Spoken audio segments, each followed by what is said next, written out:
Chuvat Beit Lehi, or Beit Lehi, is located in the Judean lowland, about 28 miles southwest of Jerusalem. We are only 3 miles away from Tel Marisha, who was the capital in the Hellenistic and the Second Temple period of the region, and about 7 kilometers from Tel Lachish, who knows from the Old Testament. Bet means house of or ruins of. This is the house of Lehi. We have found a complete complex, a huge village with enough infrastructure to support 30,000 people.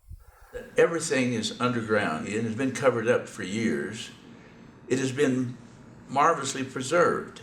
We took just about an hour ride from the hotel out to the site. It's like 5 in the morning and we're headed out to the site. It's got about the same amount of room as the airline. Yeah.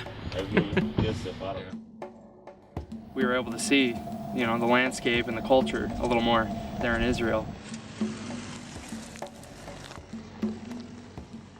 When we first arrived on site, Warren Gutfeld met us. He gave us just a breakdown of kind of what the site's all about.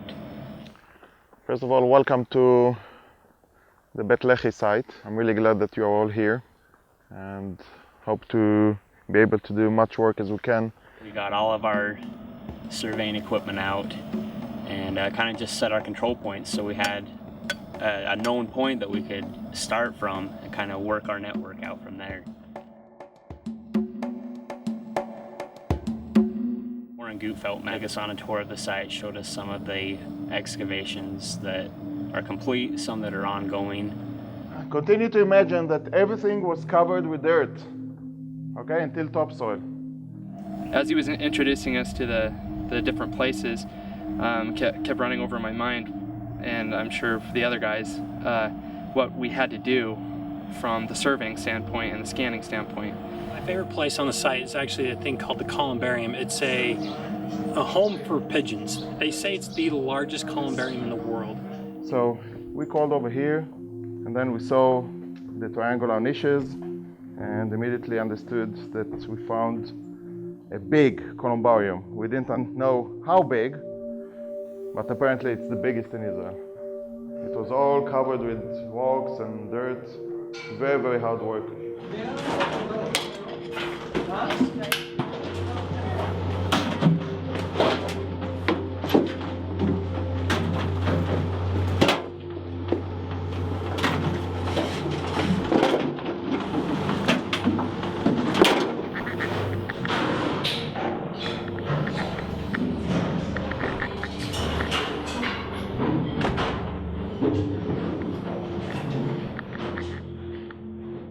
And over here, just a hint what the columbarium was made for, and we believe that it was made to grow pigeons or doves for 3 purposes. 1, pigeon is a kosher bird. You can eat it. When you're growing so many pigeons, you have lots of waste that you can use as fertilize the field. And the most important reason is the sacrifice at the temples.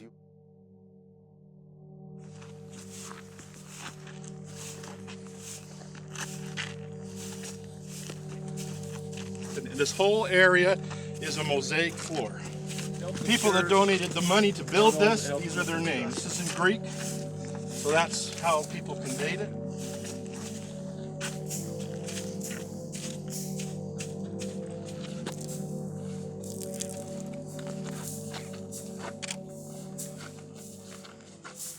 This is Samson's spring, where he called upon God to give him water, and a spring raised up out of the earth, and this is the spot where traditionally that happened. In this valley is where he slew the 1,000 Philistines. This is an incredibly interesting site, and there's so much potential for what they have there, and it's an honor to be there as a student with faculty to put our skills to use and learn as we're doing it. One of my favorite places on the site was the olive press that was turned into a quarry. We took a 3D scanner and we took an image of it from the inside with millions of points, And what we'll do is we'll turn that around, so basically, look, you can be on a computer and you can pretend like you're almost walking through there digitally. And with that, it tells you the elevations, tells you how far distance is. So for future references for civil engineering side, you can know exactly structurally how it is. This is a scan of the olive press. And it's tough to kind of tell what's going on, but right now you're outside of the olive press looking at an underground chamber, and all of those points are actual XYZ coordinates that we can use to design with. So it's scanning around, and then it's going to actually go down inside this particular chamber, this olive press. This is not what we would call photo quality. It's not meant to be a photo. It's like the ultrasound. It lets us see all of these measured points, and this is one of the olive presses that was surveyed. So some pretty amazing technology. Another important find is the stable, a complete subterranean stable with the stable itself on the sides for 5 donkeys.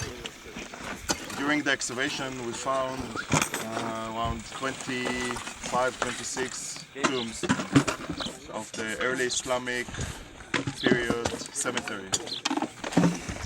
The village itself is about 200 yards east to the cemetery, and it was quite a surprise to find so many tombs that were built actually above the Christian chapel, the Christian church.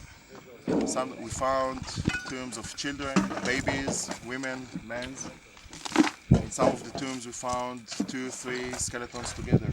It's such an interesting and large site. There's so much to do. And our work here as surveyors and by scanning, it's going to take this site a long way, and it's going to help them to understand a little more. I was just completely blown away at the size of this project. I mean, we were able to go down into the completed portions and do some of our 3D scans with our equipment, but virtually this site is enormous, and you can't walk 10 feet without looking down another hole that probably goes into another cavern. They haven't even had an opportunity to excavate it yet.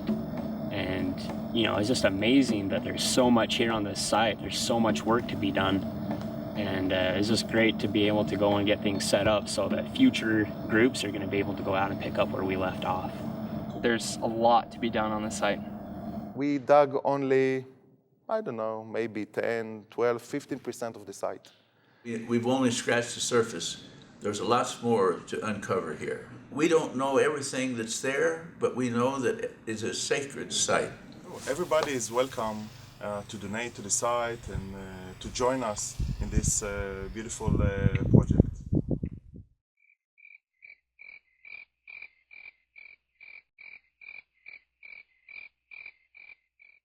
We had some time to have fun too, so our students didn't just work the whole time. We went down into the old city, which was really cool experience. We just kind of interacted with some of the people, learned some of the customs here, and just got to see a lot of the really cool sights.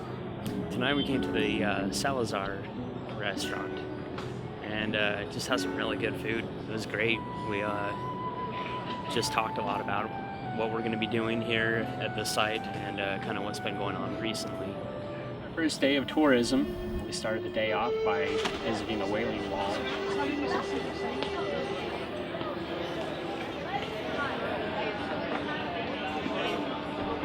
And then we just kind of went to the Temple Mount after that.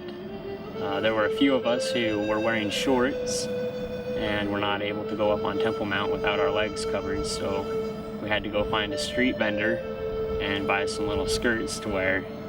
That was pretty awesome. 3 of us wearing skirts. But we went up on Temple Mount, and it was a pretty cool experience. We got right up next to the Dome of the Rock. Later in the day, we were able to go underneath the Wailing Wall with Oren Gutfeld. He took us down underneath the Wailing Wall. There's currently an archaeology dig going on. That's not something that normal tourists get to do. We kind of have the VIP card, per se. It was really cool going under there and just seeing how far down the wall actually went. And then later, we got to do Hezekiah's tunnel, created to bring water into the city of Jerusalem. So we all had to wear headlamps. It was pitch black down there, and water up to our shins, sometimes up to our ankles and thighs. We had the opportunity to go to Caesarea, which is a Roman site right on the coast of the Mediterranean Sea. It was just fascinating seeing the ancient Roman ruins there. There was a Colosseum. It was just right on the ocean. It's a site where an ancient pier or port was. That's the main source of where they'd bring granite into the area. We're going to climb up to the top of Masada. It's only 350 meters. This is where the Romans came up to siege Masada, about 70 AD. It's amazing that people built this huge fortress up on top of nothing. So we're here at Masada, up at the very top, where the Zealots all committed suicide before the Romans could get to them. Well, we made it down from Masada. It's hot. It's really hot. It's just amazing to see these ruins that are thousands of years old, to be able to do the things and walk to where people walked thousands of years ago. I wasn't under the impression we'd get to do so much tourism type stuff and go swim in the Mediterranean. I mean, who gets to do that? I saw some guys come up out of the water. They'd been scuba diving. I went down and started chatting with them, and they said, actually, we're going to change out our tanks and we're headed right back out. Do you want to come? Of course I wanted to come. So I went and did a dive at an archaeology site. That's something that I'll probably never have the opportunity to do again. Here we're at the Mount of Olives right now, looking out over Old Jerusalem.